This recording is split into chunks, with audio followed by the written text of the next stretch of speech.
everybody. Before we jump into today's episode, we have two sponsors we want to say thank you to for supporting this show.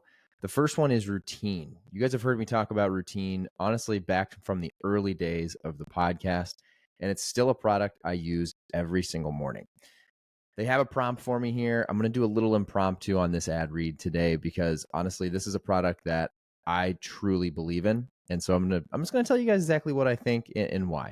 First and foremost, this is a stat that they shared, but when you sleep, you lose between a pound and a pound and a half of water. And most of that's just sweating while you sleep.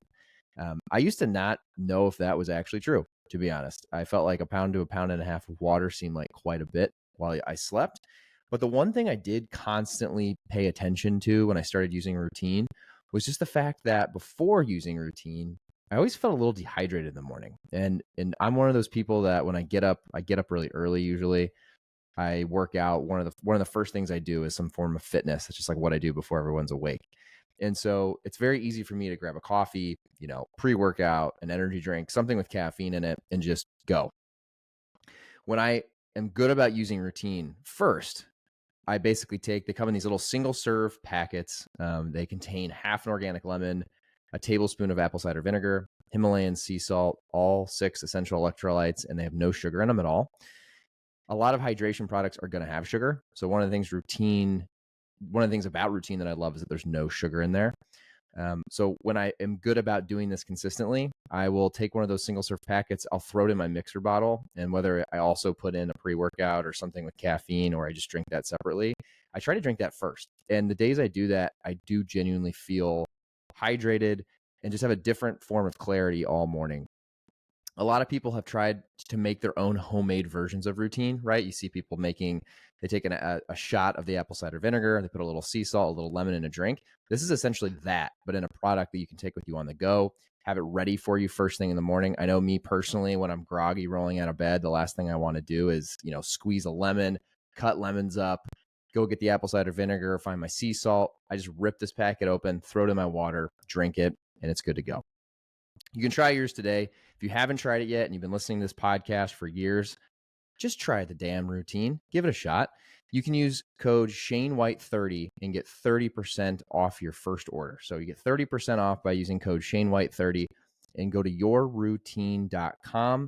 To make it even easier, I've added the link to yourroutine.com in the show notes. So just click on the show notes for this episode, click on the link to yourroutine.com, and don't forget to use code ShaneWhite30. All right, guys, today's episode is also brought to you by NeuroRoast. Again, I'm going to go a little off script here. NeuroRoast is a product that I also came across during this year of 2023. They are a coffee company that's helping you optimize your brain function and overall well-being. This is another product that, to be honest with you, when I first started working with it, I was a little on the fence. I was like, do I really want to have mushrooms in my coffee? Well, folks, I will tell you, when I use NeuroRoast, one of the things that has stood out to me the most is I'll back up. People that know me know that I have way too much caffeine, typically. One of the things this year I've done a good job of is cutting out alcohol. Not completely, but predominantly, I don't touch a lot of alcohol anymore. What I think I've actually done the other way, though, is add a lot more caffeine. So I do definitely drink too much caffeine. That's something I need to work on next year, is just trying to minimize how much of that. But NeuroRoast is something that has actually helped me because of the way they've formulated their coffee. Like, unlike regular coffee, which is still something I consume, but NeuroRoast specifically doesn't cause jitters or crashes. Mushroom coffee provides a more balanced and sustained energy, allowing you to stay focused and productive throughout the day. So the times I do use NeuroRoast, I'll be honest, I just don't feel that jittery, like, I'm jumping out of my chair or standing here at my desk jumping around feeling. So give NeuroRoast a try. They have some really good flavors. I'll be honest too, the two guys that started NeuroRoast are just really good dudes based out of New York, and they're hustling, and hopefully they can get some people to try NeuroRoast this holiday season by listening to this podcast. So for you folks who've been on the fence, I'm telling you, it tastes delicious. They've done a fantastic job of making this coffee not only be functional, but taste fantastic. And if you want to try NeuroRoast, you can use code ShaneWhite. So it's super simple, just ShaneWhite at checkout. you'll also get 30% off. So if you go to neuroroast.com, and once again, I have added that to the show notes. So just click into the show notes while you're listening to this episode. You can click on NeuroRoast link directly. Don't forget to use code just Shane White, and you'll get 30% off your order. Hope you guys love both these products. I'm trying to not only bring you guys products that I use, but that I believe in on the podcast. I'm not taking ad reads for any brands that I don't really believe in. So anyway, hope you guys love both those products, yourroutine.com and neuroroast.com. I've added those links to the show notes. I hope you guys love it. And I got an awesome guest coming up right after this.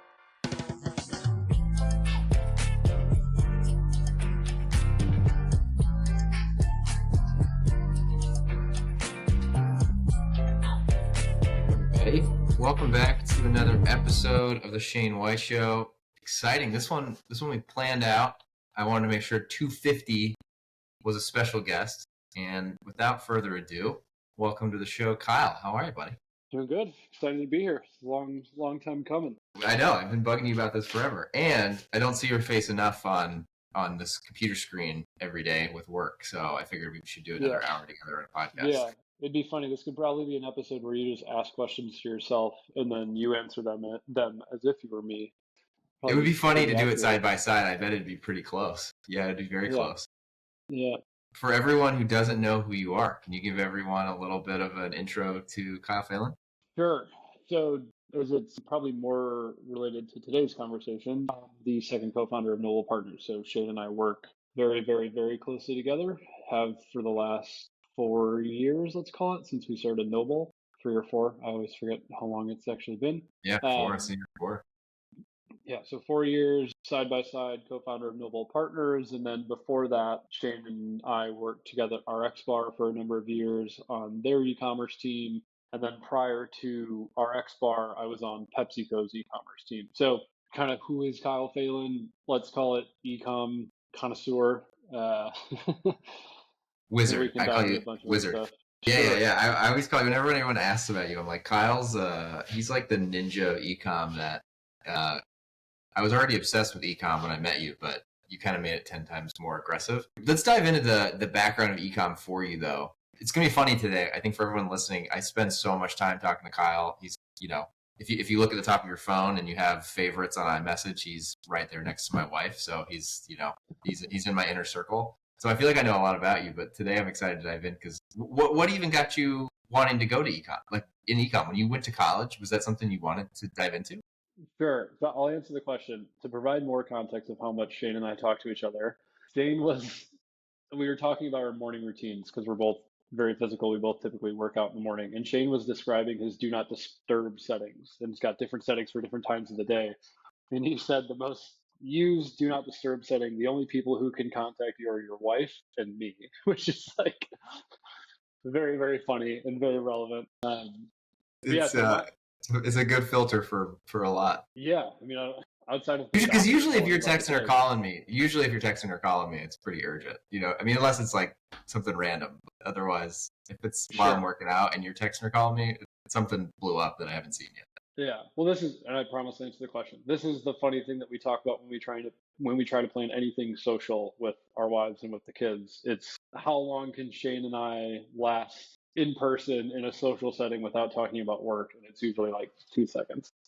Especially if there's anything exciting going on. I feel like I'm probably worse than you. I'm just like, immediately like. Yeah. So to answer your question, my experience with an e-com was kind of right place, right time. The PepsiCo thing was even right place, right time, and I've thought about it a lot because you and I started NoBul Partners, and we listened to a number of different podcasts of founders and kind of like the go get them guys on Instagram where it's like, sure, wake up, do hard work, that kind of stuff. So the PepsiCo job actually started as a PepsiCo internship. So as a part of my focus of my marketing degree at DePaul was quote unquote sales leadership. This is actually probably a great plug for them. Yeah, I've never heard this part. Yeah, it was a unique focus within the business school. And as long as you had a business degree, you could be a part of this sales leadership program. And the program itself was exactly what it sounded. It was focused on sales. One of the major sponsors of the program was PepsiCo, given that they had offices in Chicago. So there's an internship opportunity, and kind of just I saw that internship opportunity as like, holy cow, if I could get this, I can write my ticket as a junior. I'll Yeah. have a full-time job before I even start my senior year. So I approached that interview of just like, do whatever I could to stand out. And thinking back to when you're a junior, gosh, I was 20 or 21 years old, doing what typical college kids do, but like I recognized the opportunity in front of me and took it. So what I did for the interview was actually go to a 7-Eleven, which was near my apartment, and count the individual facings of 2 liters within the, call it 2 liter set at a 7-Eleven. And I basically made up an analysis that was like, okay, Pepsi, if you could take half of the facings of Coke away at this specific 7-Eleven, and then I sat there for an hour and saw how many people grabbed a 2 liter, and then, extrapolated that up to potential sales per day. So I basically made up this analysis that a category Wait, manager. they asked you to do this, or you just did this on your own? I did this on my own. And I did it as a sense of like, Shit. I did it as like, I need to stand out in the interview because I wanted this internship, because I knew if I crushed at the internship, I would have a job, waiting for me before I even started my senior year. Because the way the program ended, you essentially did the internship for, I think, 6 months, and then they decided if you were going to come on full time, and you knew that, I think, in August of your senior year. So I went through that process, showed up to the interview, got that internship, and I interned as a category analyst, let's call it, for a few months at PepsiCo. And then did well at the internship, had the opportunity to then come on full time. And I'll never forget this. When you say, yes, I'm ready to sign on full time, you have to sign a contract. And you sign that contract without knowing what your role is or where you're going to be placed. Shit, really? Yes. It's just like you're going to come work at Pepsi, but it could be anywhere. Yes, exactly. Ooh. So after you sign the contract, HR then comes back to you and says, okay, if you were to prioritize role or location, which would you put first? So I chose role over location because, again, I realized the opportunity was like, I want the best job possible. And then after those two marks, you then choose from your location, what are your top three? And being from Chicago, growing up in Chicago, my family's here, my very close friend group is in Chicago. My number one choice for location was not New York City. My number one preference was not New York. And then my second was Chicago. And I think my third one was maybe Dallas in their Plano office. Literally not New York was what you wrote. Absolutely, I don't want. I said not New York. And so lo and behold, I got sent to New York. But the role, my first full-time role out of undergrad, was an analyst on the e-commerce team. So I was and you've heard this story a million times because it's a pivotal sales point for you and I, just that both of our careers started with an e-com. But I was the second, or I guess the first full-time hire on the e-com team at PepsiCo. So at PepsiCo, there were a number of people working on e-com, but it had been kind of partial roles, right? Like there was a very influential person in my career who was working on supply chain, but half of his time was committed somewhere else, and then the other half was committed to e-com. So I was the first full-time hire to come in and work with my manager and say, hey, within the North American business, across the, we called it full bag at the time, but with PepsiCo, that's, beverage, Quaker, and Frito. How do we scale e-commerce? So from day one, it was kind of my manager and I figuring out what needed to get done to scale PepsiCo's e-com business, which is funny looking back. I was 22 and I was reporting to another incredibly influential person in my career who was I believe he was a senior director at that time. I had absolutely no business in reporting directly to a senior director at a company the size of PepsiCo, but just phenomenal experience, dove into Amazon, dove into, God, at that point, like Fresh Direct in the Northeast was a thing. Peapod, RIP, was still a thing. That was before Box.com got started.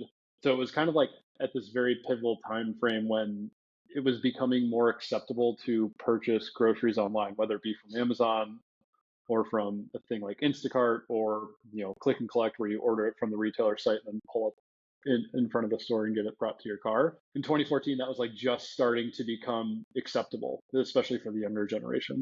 So yeah, that was long answer to your question, but the e-com thing kind of just got thrown into my lap. And then it wasn't like you sought out to be an e-com analyst. It was actually the opposite. No, I just didn't want to go to New York. Well, it's funny because 2014, my story, like e-com wasn't really, at least like in the world that I was leaving, I don't remember e-com even being it wasn't like a career path yet. No. There definitely wasn't like a bunch of roles at the career fair at Purdue that I was at where it was like hiring for econ. Like, there wasn't a thing. I know my first role wasn't econ related because it wasn't really a thing yet. So for you, were you, I guess the funny thing to think back on were you excited when you heard it was going to be e-commerce related, or were you kind of like, the fuck is econ? I was excited for ecom because I very quickly realized within the role that like this wasn't going to be a kind of role where it's like, here's the playbook, go execute. It was more Sure. like, hey, we're going to figure this thing out, which in an organization like PepsiCo, where the whole organization is ran on playbooks, rightfully so, given the size of it, but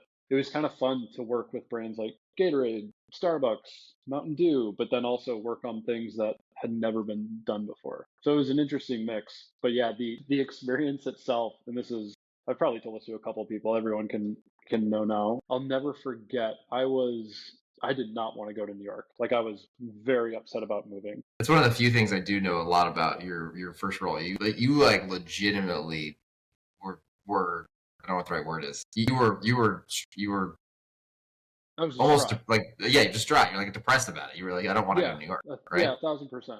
I remember I knew no one. I very quickly, in kind of like apartment searching in New York, realized I couldn't afford to live in Manhattan without living with someone else, and I really didn't want to live with someone random because I just came from a college experience where my two roommates were my best friends in grade school. So I remember shopping for furniture for where I ended up living, which was Stamford, Connecticut. And I started crying in the furniture store trying to buy a couch with my parents because I just like, You're my like, parents fuck. had gone to 10 different furniture stores and they're like, hey, you need to pick a couch. Like, this is ridiculous. And I was like, I don't want to pick a couch. Like, Well, traumatic experience. if you don't mind me asking, like, even thinking back to that, so the role's in Manhattan, correct? No, so the role at the time was in Somers, New York, which that office doesn't even exist anymore, I don't think, because it was before the new purchase headquarters got built. So it was in Somers, New York. It was about a 40-ish minute drive from Stamford, Connecticut. Somers is, Somers is outside of the city. Yeah, if you were to hand me a map of New York, I couldn't point to it, but I just know it wasn't in the city. yeah. But yeah, so I moved to Stamford, Connecticut, drove Why 40 did you minutes move to the to office every day. Connecticut? Like, the reason I'm asking all these questions is my first role, it's interesting thinking back to it, was kind of in, for lack of better words, like Bufu, Indiana. And I lived at home for the first year and worked. But most people, they just moved to that city, or they moved to downtown Indianapolis and drove a shit ton of, like, drove over an hour to get to work. Or you just sucked it up and you're like, I'll be 5 minutes from the office, but I'll live in Columbus, Indiana. For you, why'd you pick Connecticut if it was still a drive away, and was it price?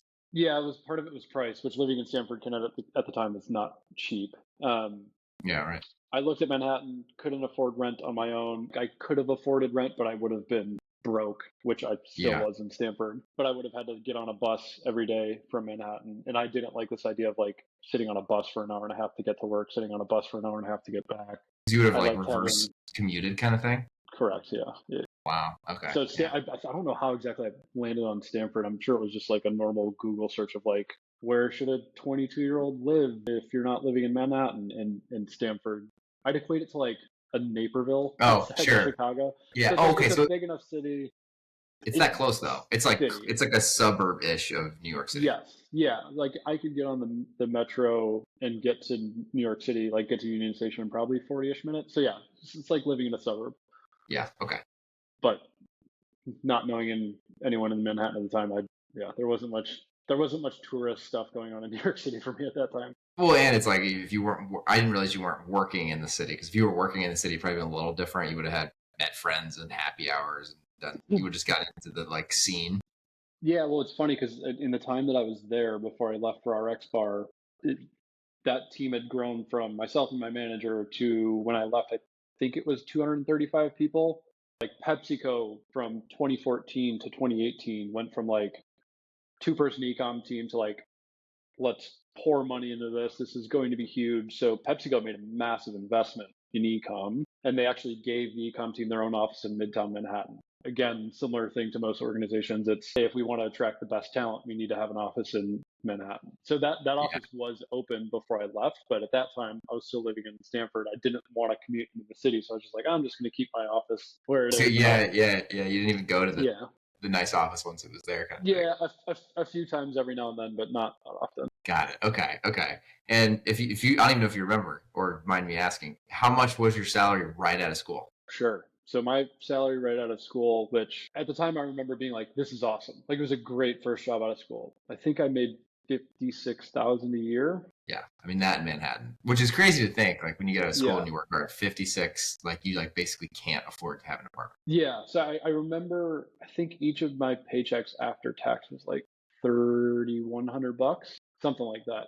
But my rent was $1,800 in Stanford. So like more than one full check I remember went towards rent. Yeah, And the biggest challenge with that was like I at that point was living completely on my own, right? Like my parents weren't paying for anything or helping me in any way.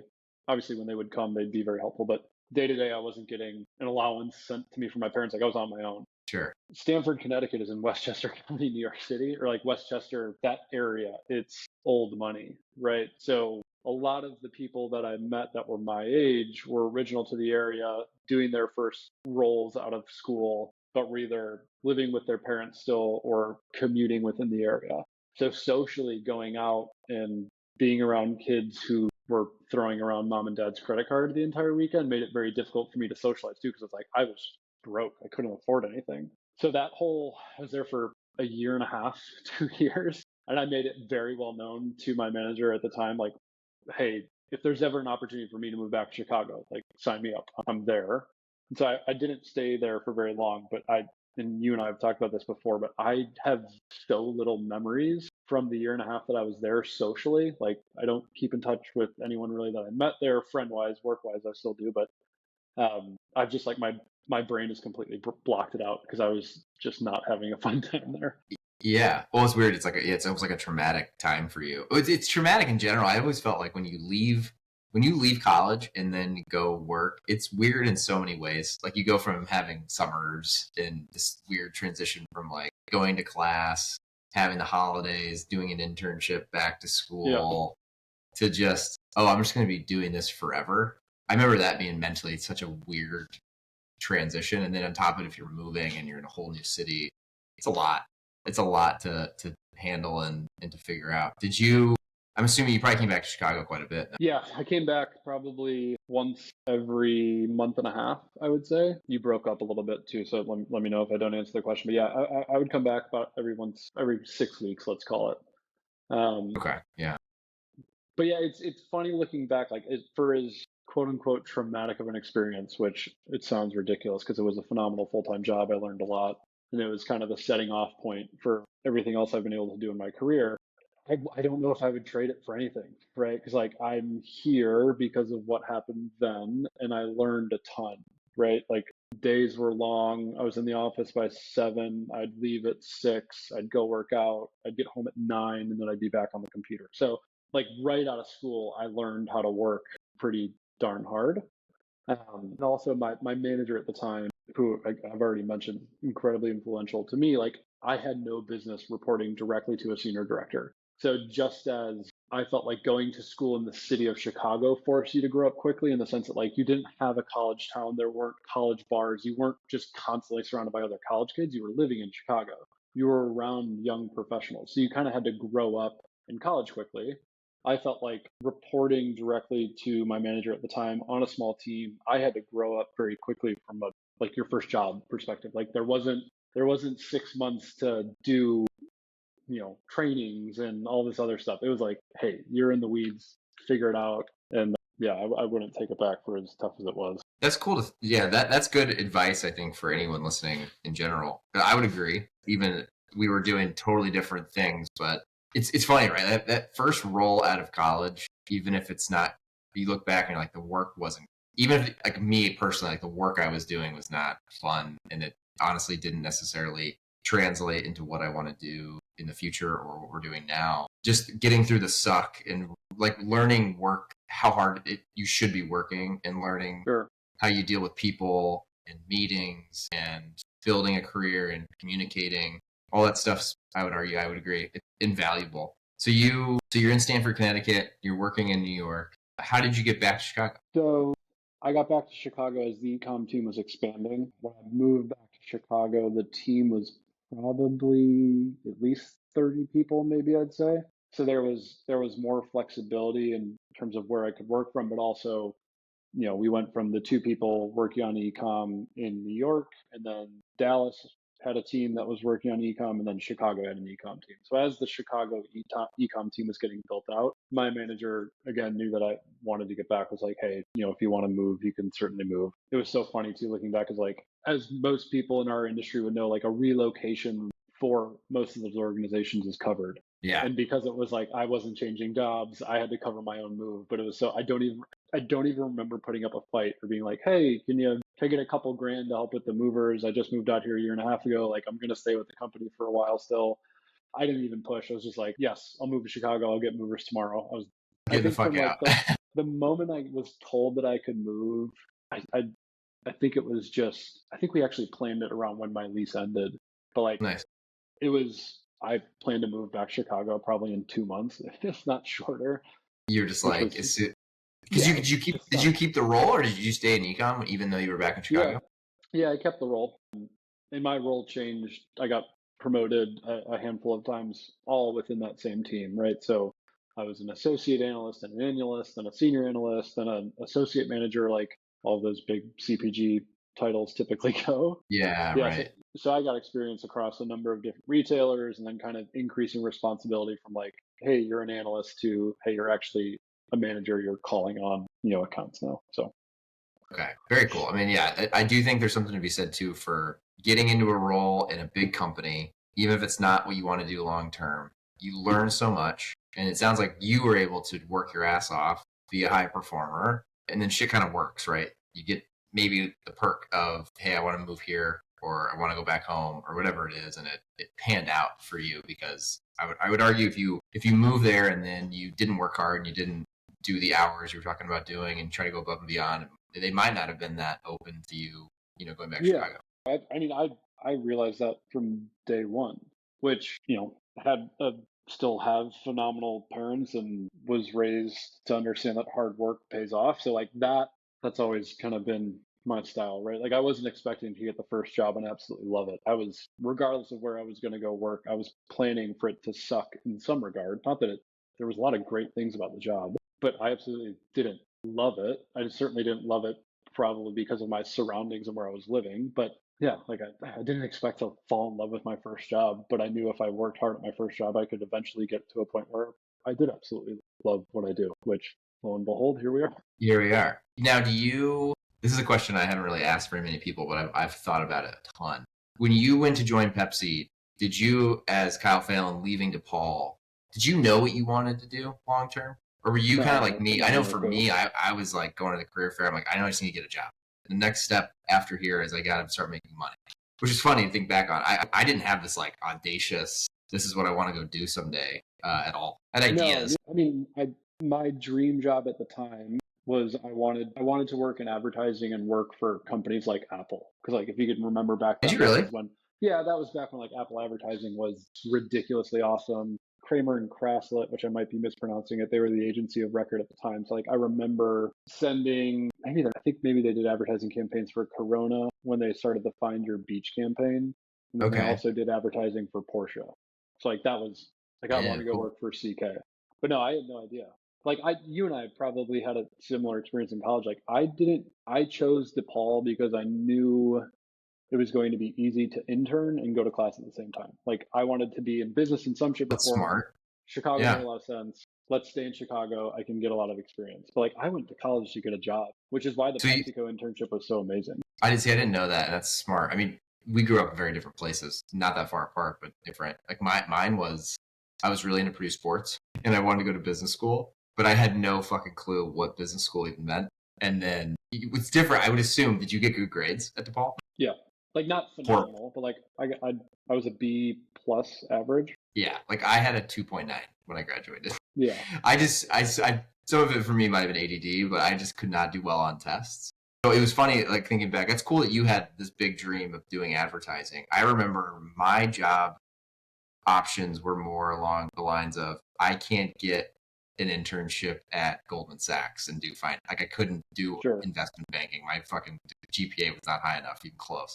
So I was always, you know me well enough, I was always trying to like be president of Club XYZ. And I kind of did that route where I was just like socially very inept and knew a lot of people and trying to get internships that way, which for whatever. Building your resume outside of everything but your GPA. Yeah, exactly. Yeah, I just could not do the class thing. I was so bored. Yeah, but like I was very rational in my college experience. It was like I did terrible in accounting, which makes a lot of That's sense funny. looking back That's now. so funny.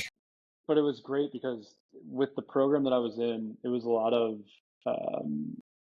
whatever, I'm forgetting the term, but a lot of the professors I had my junior and senior year for my major classes, like my degree focused classes, were actually night classes taught by professionals. So I think That's two cool. of my professors worked for PepsiCo, and I knew them from the office. No way. My senior year, I had already signed a contract to work with PepsiCo after graduation. And not to say that like I completely blew off class, but like senior year was a breeze. Well, especially people who had that gig. I even at Purdue, the same thing. Like if you already had a signed contract, senior year was kind of like if you pass everything, you're going to be fine. Yeah. I don't even know if they look at your grades. Yeah, and it's so funny to think like people are going to hear this, and when you say like, oh, it was a breeze, the imagination goes to, oh, didn't go to class, partying every day. Like I think my senior year, I probably skipped, instead of skipping, one class every 2 weeks, I would skip 2 classes every 2 weeks. Like that was my definition of slacking off in college. So it's not like I went off the rails. It's just, That's funny. Senior year was a blast. See, you're lucky. I had I was, like I said, I didn't do well in classes. So funny enough, I was like scraping. The senior year for me sucked as far as school goes because I actually had to do decently well, and I had to make sure I think I did 18 credit hours both semesters to just get out with the perfect. Like I scraped through to graduate on time, like just by the skin of my teeth. Like it was not good. Yeah, it's so funny to think back on. I've never really talked about it on here. Right? Like school was just not. I don't know what I was. It was the opposite. I would sit like front row. You're gonna laugh at this. I would sit front row after I figured out I couldn't pay attention in the back. I would take insane notes. I'd be in the library studying all the time, and I'd fail the test. That was my week to week. The only thing that was surprising about that entire thing was the fact that you failed the test. Everything else was very spot on. I still don't know. I genuinely, seriously wonder if it was just fucking ADD and I was not interested in the topic. Well, I don't know. I think you and I have talked about this at dinner or something before, specifically for business degrees, not so much for finance, because like maybe my perspective is I sucked at accounting and I couldn't figure it out. So finance to me seems like, obviously I've gotten a lot better at it through work, but like a marketing degree, a general business degree, all through school, I was always that kid who didn't have to study and would do reasonably well on tests. My parents would always joke, like my sister would study her ass off to get an A+. I would study just enough to get an 89.5% on the test. That's funny. Yeah. Right. So it's you get what's the most efficient A that I can get with the least amount of studying time? That makes a sense. I'm sure a lot to you. So much sense. Style. So much. But for business degrees, I think it's going to be really interesting in the next 10 years to like, how does a business class run? For what you and I do now, and even what we did post grad, I learned more in the 3 or 4 months or however long I was in my internship. I learned more there than I did 4 years of taking class. So I would say, what do they do? Like, what does business school look like? Coming from where I came, my prediction is that your business degrees are going to be work studies. So like freshman year, you have a work study, sophomore year, you have a work study, Thursday or junior year, you have a work study, you just change. And each work study is sponsored by X, Y, and Z companies. Their benefit is cheap labor. And then the benefit on the backside is like, okay, you have an endless recruiting pool where instead of pulling someone from a random university who you then have to train, you're pulling from someone who's done good work for 4 years that you've paid very little for. And now you have someone who's informed of what the organization's processes are, who the team members are, who the stakeholders are, how things work. Like that seems so much more rational and reasonable in terms of specifically probably for business than sitting in a class and like a marketing degree. It's like, okay, learn what every acronym we use means and how you calculate it. You're just committing that to memory, right? It's so much more useful, in my opinion, to just go work. I would 100% agree. My brain's spinning because I'm wondering, business will make a lot of sense to do that. The other thing is the price won't make any sense. It's insane. Especially now. I would argue, me and Kelly have talked about this. Why would I not? I don't want to force, we don't want to force our kids, obviously, into doing what we're doing. It's not probably going to work if they're not into it. But I'd also say and I've talked about this on this podcast a long time ago, one of my biggest gripes about, like, I loved going to Purdue, but one of my biggest gripes was we sat in this class, we learned all these theories. The difference between yours and mine, though, it sounds like, mine was taught by, and no offense to them, but TAs for the first 2 years. And honestly, a lot of them with not great English, which made it 10 times harder to like learn calculus, and they didn't do a great job. It was just hard. Like, you just didn't, the actual material was hard enough. And then if you couldn't understand the English, like, how the hell am I supposed to learn that? Or tenured professors. And you could just tell that they could give two shits if you were paying attention. Yeah, whatever. But you think it would make so much more sense to either put people on the job, but this is like the bigger thing. That was like the working style of teaching. It all just funneled you, and that's why I asked you that question. It just funneled you into, hey, when you leave these doors, though, you got to go work for somebody.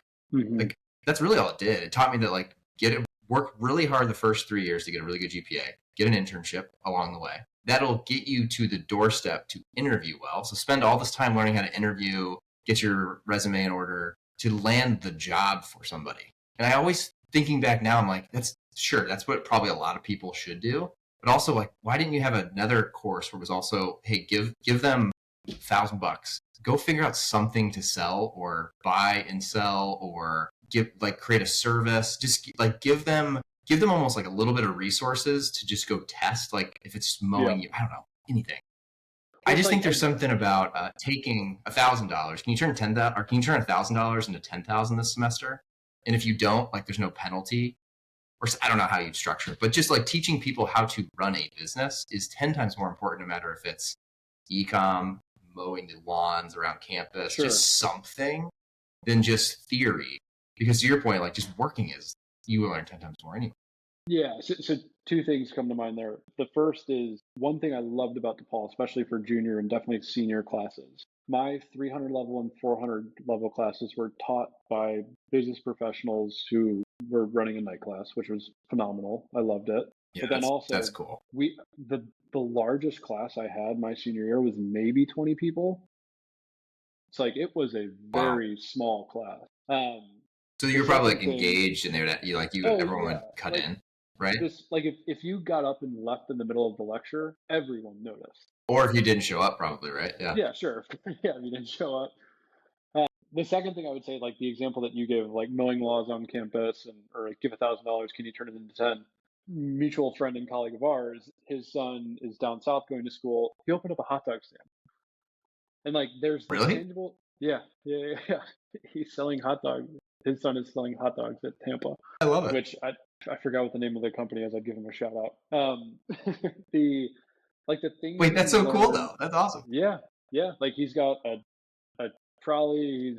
They're doing it. But the things that you learn outside of just like, okay, how do you make a hot dog, serve a hot dog, but like bouncing books, managing inventory, dealing with people, marketing, socials, like all of that, you learn so much better just by doing it.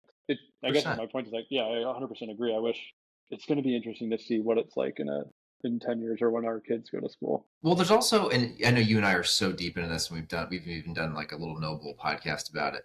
With all the AI boom and ChatGPT, I'm not sure. Do you have it on your phone yet? Do you have it like as just an app? No, I don't, but I should. It's on my bottom 4. It's one of the 4 that doesn't move off. And so whenever I would have Googled something, I just go to ChatGPT. And even just getting into the habit of that, I learned more in a week.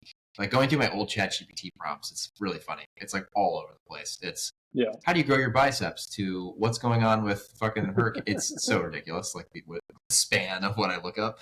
But I think about it from like our kids in business. Why would they pay all this money to sit in the classroom, and they're going to have access to so much information so early that if you want to learn how to even learn basics of accounting, you could literally go back and forth with ChatGPT today.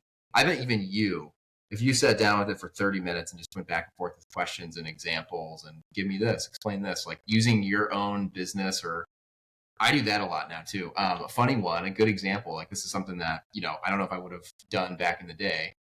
Looking at a new car, I had ChatGPT go and pull like all these statistics across like 7 different cars, and then asked it like all these reviews, ratings. And then I asked it, this is a new one I heard on a podcast. I asked it to, take all that information that I've just asked you for the last 10 minutes to pull and put it all into a chart. and then it put it all into a chart, and then it was a PDF that I could like print out. It was crazy. Yeah. And this wasn't like a website where someone did it. It was me getting information from like 30 resources and then letting ChatGPT put it in Shane's chart. And then I printed it out. I'm like, you can see like features, prices. It was so crazy. I'm like, our kids can do this. Our kids can be like, I want to start a hot dog stand business. What are the basics? What do I need to do? But I think it's like, so like that first question. So like having the mindset to ask, the motivation to ask, the curiosity to ask, how do I do X, Y, and Z? I think what like standard college courses or even high school courses is still good for is the kids who don't have the motivation or curiosity to ask the questions, which like we all were there, right? Like this is why kids skip class in college. If you don't have the curiosity and the motivation, whether it's someone giving you a lecture or you going to ChatGPT, if you're lazy and unmotivated, you're not going to do shit. So very true. Very true. That's a really good point. I know.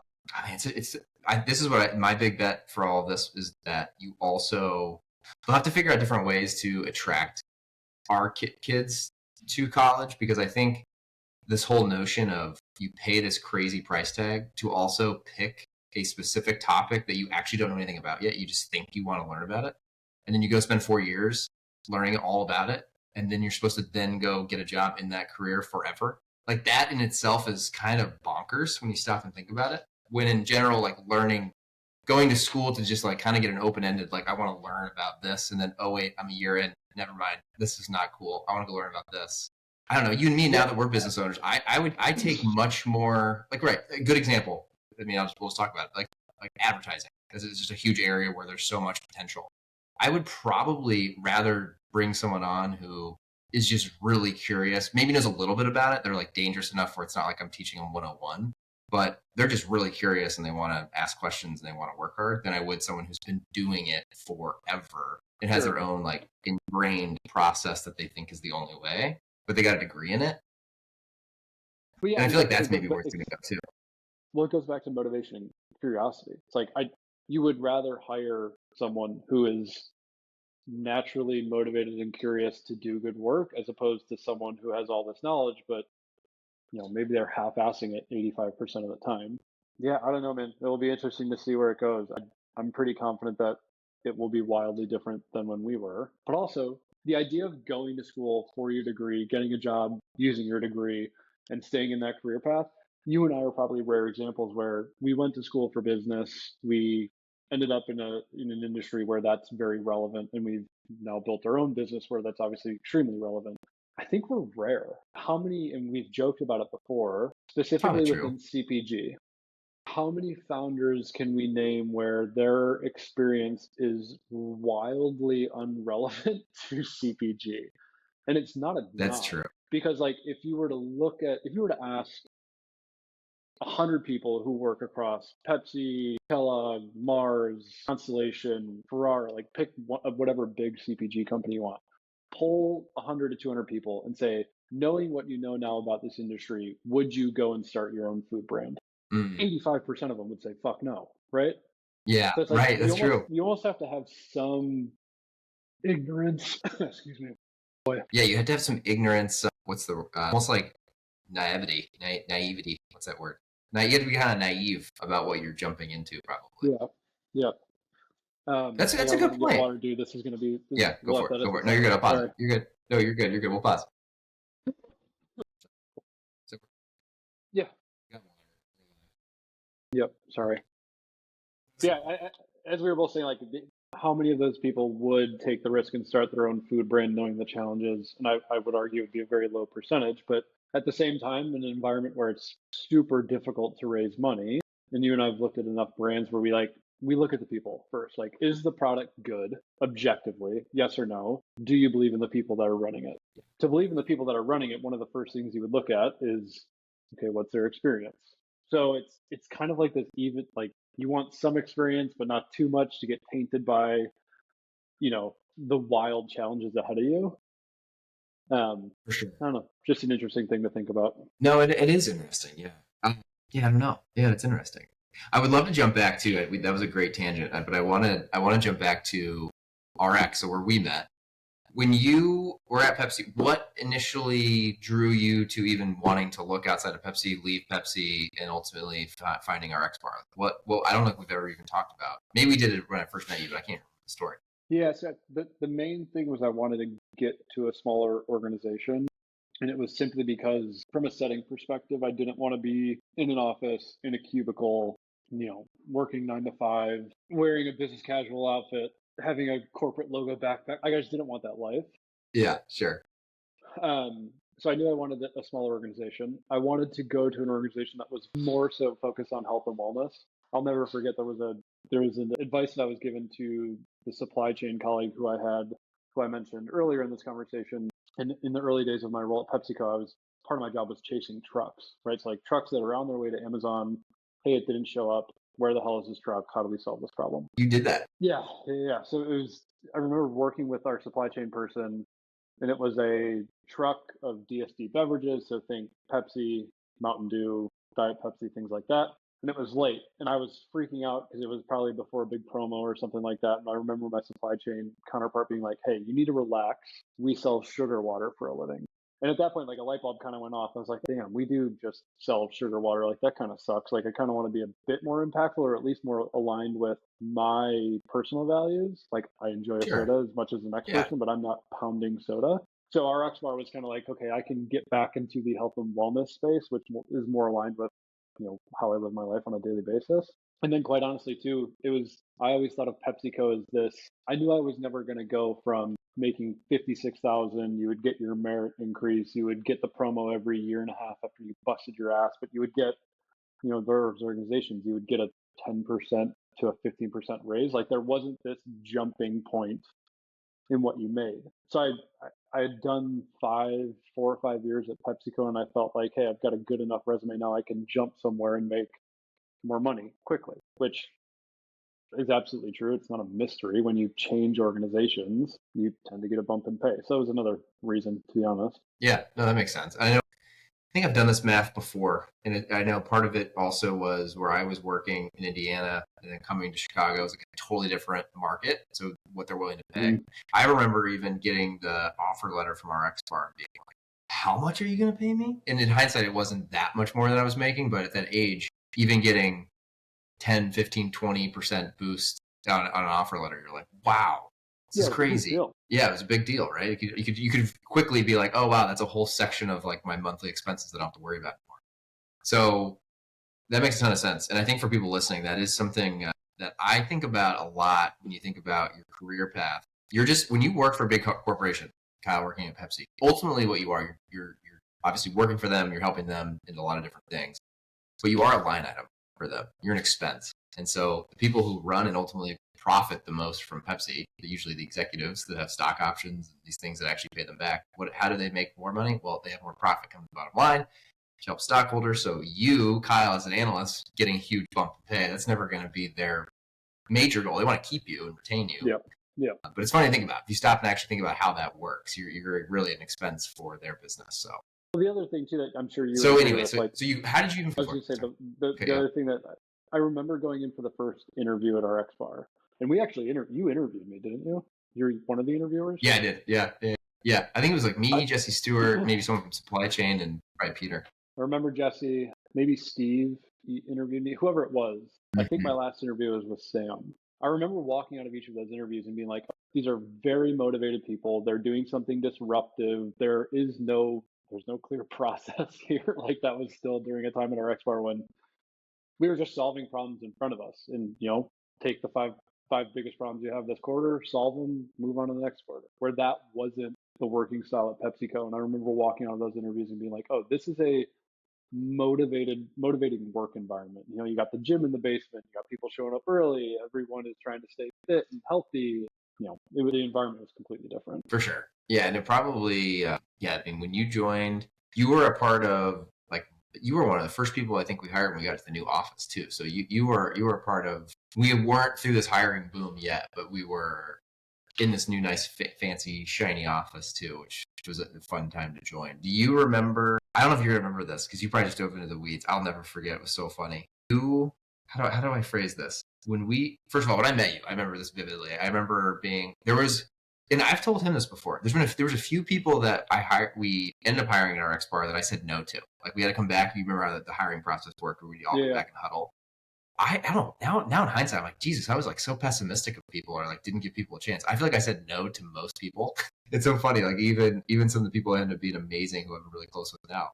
And I remember you though, you were one of the few people I was like 100% yes, we got to get Kyle. Like I remember when I came in, the first thing, and I've said this a million times, we needed a Kyle when we were trying to grow ecom. Like I had like wrapped the financials around what was going on, and I'm like, we need someone who actually knows what fucking doing here with Seller Central, Vendor Central, relationships with vendors. But do you remember the first couple of weeks? Because I do vividly when you came in. Do you remember kind of your first few days on the job? Like I actually remember where you were sitting. I remember where I sat. I remember the interview process. I remember my whole goal for the first 30, and it's a little loud. Maybe we'll edit that out. I'm going to mute it. You're good. So I remember my first kind of 30, 60, 90 days, like I was told very early on, like, hey, get to know the stakeholders. Don't just dive in and start changing shit. But ultimately, like that's what the channel needed at the time. And so I remember my first 60 days, I put together a deck for every single meeting. And I started to just go to work on educating the organization on what it is that we needed to do, and started to get sign off pretty quickly. And I remember even during the interview process, I came with, I think, a 4 or 5 slide deck to the interview that was mainly focused on price pack architecture and what the team was doing on site currently. Of like, hey, you guys are selling 12 bars, everything is straight pack. We need to get price per order up. We need to start getting some variety packs in here. It was the first 90 days was like a Kyle brain dump on the organization. And then I very quickly found out, like, okay, who are the stakeholders? Who can I move fast with? Who can I go break shit with? And you obviously being one of them, a number of our supply chain folks. Like there wasn't much get up to speed time. It was like, let's fucking go to work and start changing some shit. Yeah. Yeah, well, no, what's funny is it's so funny that you said that. That was exactly what I was going to say, is all of a sudden you start putting these decks together. And I'll never forget, I was like, God, what the fuck? What are you doing? What are these decks putting together? And it was really impressive. It was, do you still have them? Because they were like they were really, really good Amazon one-on-one. You could probably sell those things. They were great. I remember being like, oh, okay, that's how it works. Yeah, I mean, it gives you some insight into what part of my role was at PepsiCo, because at any big organization, you communicate through that. So like me going to our X bar, that was just what I knew. And then a lot of the strategies and things I learned from PepsiCo got applied at our X bar. But yeah, that was a product of the environment that I came from, to be honest. Because I think at that time, like if you weren't at the time, our X bar was what, maybe 75 people, 100 people. So it was getting pretty big. So like if you weren't in the meeting, and you'll vouch for this, if you weren't in a meeting, there was no one taking notes, sending follow-ups to the organization after, trickling it down amongst the leadership team. Like if you weren't in the meeting, most likely the message wasn't getting sent to you and the follow-ups weren't getting sent to you, or the direction wasn't getting sent to you. So I realized super quickly, like if I have something on paper that I can just be like, hey guys, here's what I'm thinking, it's so much easier to just be like, hey, forward, send, done. So it was a very intentional, very intentional the first few months. That organization, I always give everyone props to. It was built on radical candor, making decisions quickly, 80-20, move fast, break it. So that's a really good point. You're right. Yeah, if you weren't in a meeting, decision got made, boom, happening, moving on.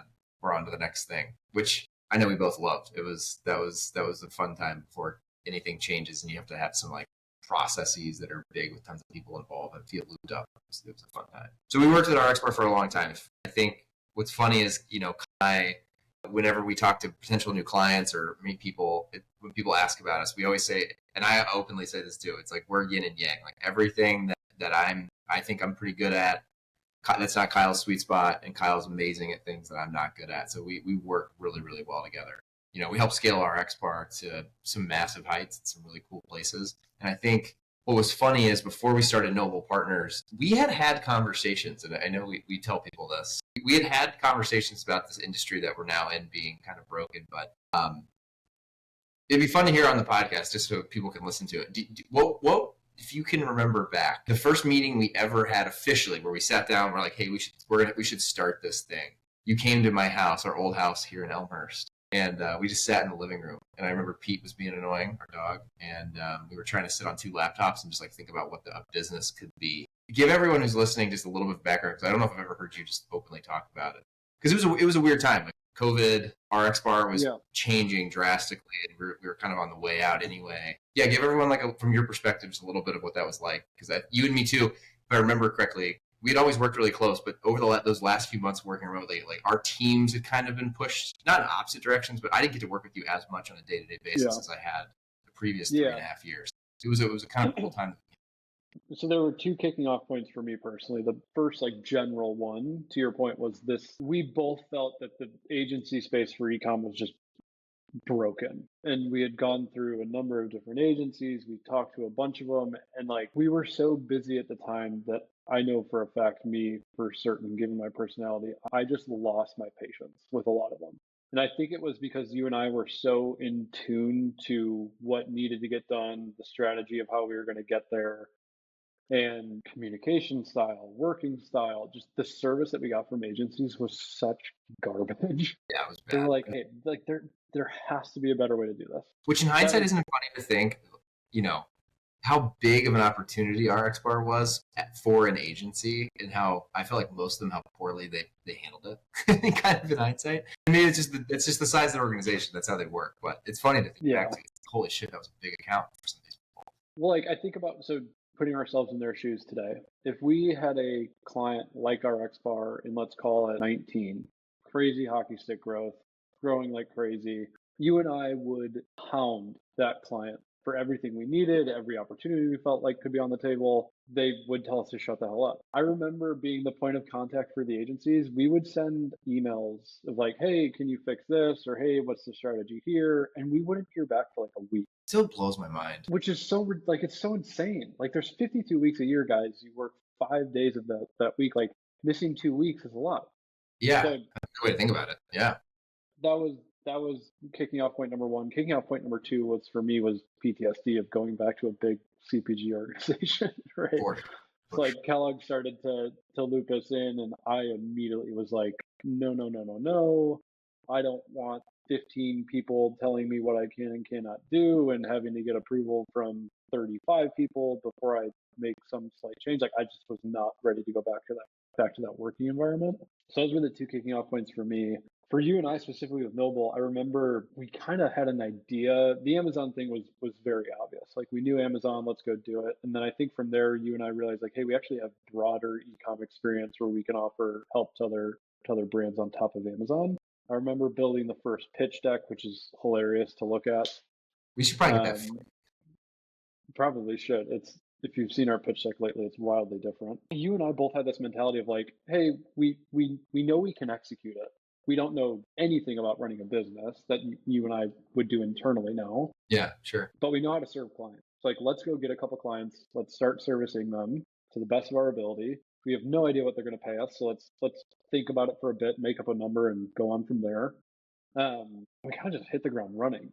There's always that moment. And I remember this because I quit RX Bar before you. I think we were both confident, but there's like that kind of year in where we were both, I think Molly was pregnant with Olivia. We had bought a house. Like, it was time to be a big boy, right? Yeah. It's like, we've got a mortgage, you've got a kid on the way. Like, hey, if you go and fuck up your career, there's big consequences. But it didn't take me as long as I thought it would to get comfortable and be like, oh, this is going to work. Do you remember why? I think I noticed very quickly our working style and how well we work together. Yeah. And what that means for our clients is you get a balance of a typical sales guy with me, also balanced with a typical finance guy for you. So like, what that means tangibly for clients is, we're going to be analytical, but we're not going to be overly analytical, because I won't let you be overly analytical. Fair enough. But we're going to be thoughtful in our decisions, because you're not going to let me just fire off emails willy-nilly. Yeah. It's like there is legitimate push and pull in every decision that we make for our clients, which I think is super rare, because typically for most agencies, it's the account manager who's running a playbook that was handed down by the founders of the organization, right? So I noticed that really quickly. And also just how you and I problem solve, I would say, better than most co-founders, I would imagine. I can't think of any issue where you and I have gone back and forth for more than a couple of days. And there's always a situation where if I tell you, hey, I feel super strong about this, or if you tell me, hey, I feel super strong about this, we're always willing to back off the other one. I think that part might be even one of the big keys, dude.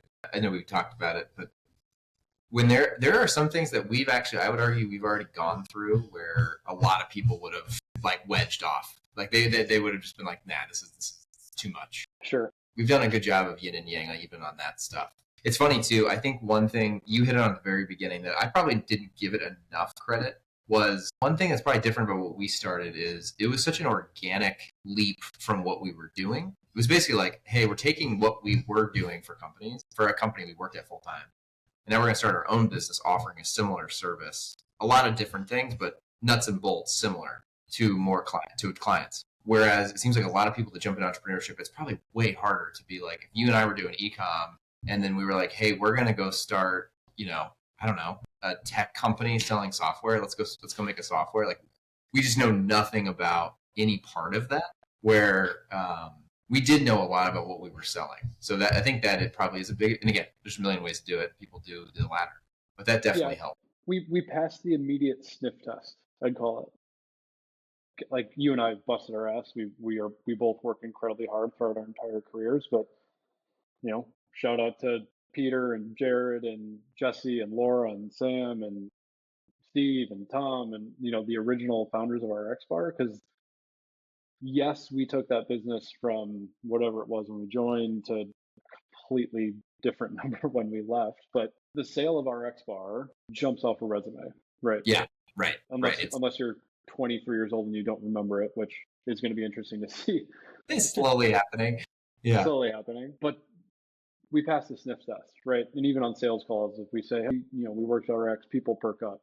And I think what we've gotten to now is, now that we've done this for long, we don't market NoBul, which I think many of our clients are surprised to hear. Like, we have never paid for a Google AdWord. We'll go to Expo and certainly talk to potential new clients, but we're redoing our website right now. Please don't go to our website right now because it's not great. It's just simple. It's simple, and yeah. I will say that's something about us, though. There's no fluff, and it's funny. We definitely swiped that from our X Bar, but I think that's our kind of our style anyway. It just worked out that was what we came from, right? Like, it kind of goes together hand in hand because, man, especially in e-com, there's so many agencies that they just get lost in this. Just they spend so much time thinking about what the pitch is, so much time versus like just doing some hard work.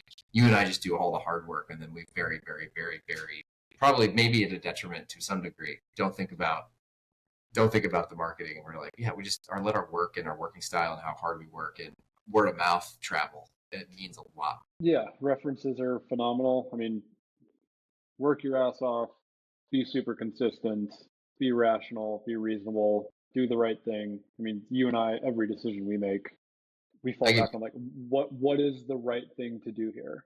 I give you a lot of credit in our business for that. I like to think that I'm super ethical, and I know you are. You say that a lot, though, and I think it's really good. Like, we come at a crossroads, and there's probably, and you know what's funny, dude? I bet we both get some of that from our X Bar, because I always think about the recall. The recall was such a great example to the organization. Yeah. They could have been like, this is not going to be good financially. Let's just shut this. Don't even mention it. Mm-hmm. Shove it in a drawer. That could have totally been what happened. But they opened up and told the whole organization. We took it on the chin. There's a lot to be said about that. If you want to be, there's a book I'm about to read called Anti-Fragile, and Peter and I talked about it a little bit on the podcast. And it's kind of about how do you last forever? Basically, your ideas and your business mm-hmm. lasts forever. I think a big part of that is just not just being resilient, but also being kind of open and aware to like taking short-term hits, but it's going to make you kind of resilient long-term. Just the way people think of you and your business. Yeah. I mean, at the end of the day, you and I run a business. Like, we have families, we have mortgages. We're trying to build something special with our business just as much as we want to build something special with all of our clients' businesses. Just do the right thing. At the end of the day, just do the right thing. Like, you and I both believe in some, call it karma or whatever you want to call it. Like, if you do the right thing, it all comes back. Well, that's a good thing to end on, I think. I'm sure I'll get you on here again, but this was fun, man. I actually learned a lot about you today, especially your kind of 0 to 1 story, which is cool. Yeah. Same. so I can't believe you failed tests in college. do so bad. Like, I can't tell you how many. I bet if I went back and looked, I bet you over 50% of my, what was it called? Like the final test of the semester. What was it? Finals. Finals, yeah. I bet I got D. I bet my average score across every final exam at Purdue was like a C or a D. Wow. Glowing endorsement for NoBul partners. If you want me to sit in a class and study, I'm not your guy. I'm not your guy. Yeah, If you want me to work really hard and learn something organically, I'm pretty damn good at that. It's funny.